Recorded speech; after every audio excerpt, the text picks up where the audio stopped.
అండి ఈరోజు తురుముడు మామిడికాయ పచ్చడి ఎలా చేయాలో చెప్తాను చూడండి. ఇదిగోండి తురిమిన మామిడికాయ 2 కాయలండి తురిమి పెట్టుకున్నాను. బాండీలో ఆయిల్ వేసి ఈ కప్పు నిండా ఆయిల్ వేసాను. బాండీలు పెట్టి ఇప్పుడు తాలింపు వేసేసుకున్నాను. ఇదిగోండి స్టవ్ కట్టేసుకొని కరివేపాకు వేసుకొని ఇంగవ తగినంత ఇంగ వేసుకుంటాను. ఇదిగోండి తగినంత ఇంగ వేసుకున్నాము. అందులో ఇంగవ అయిపోయిందండి, మళ్ళీ వేరే వేసుకున్నాను. వేసుకొని స్టవ్ కట్టేసుకోవాలి. మెంతులు 1/2 స్పూన్ మెంతులు, 1/2 స్పూన్ జీలకర్ర, 1 స్పూను ఆవాలు వేసి వేయించుకోవాలి. మసాలా పచ్చడిలోకి, తురుగుడు పచ్చడిలోకి మసాలా, మామిడికాయ తురుగుడు పచ్చడి మసాలా అండి.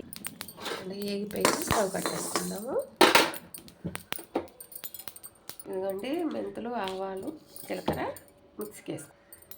ఇదిగోండి సాల్టు, కల్లుప్పు మిక్సీకి వేసి ఎండబెట్టి మిక్సీకి వేసుకున్నాను అండి. కప్పు ఉప్పు వేసాను, 1 కప్పు కారం వేసాను. చూడండి 1 కప్పు ఉప్పు వేసాను, 1 కప్పు కారం వేసాను. ఉప్పు కల్లుప్పుని మిక్సీకి వేసాను. దంచుకున్నాను కదా, ఆవాలు, మెంతులు, జీలకర్ర ఆ పొడి వేసేసుకుంటున్నాను.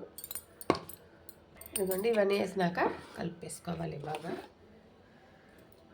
ఇదిగోండి ఇలా కలిపేసుకొని ఈ తాలింపు వేసుకున్నాం కదా ఆయిల్, దాన్ని దీంట్లో పోసి మొత్తం కలిపి డబ్బాలో జాడీలో వేసి పెట్టుకోవాలి.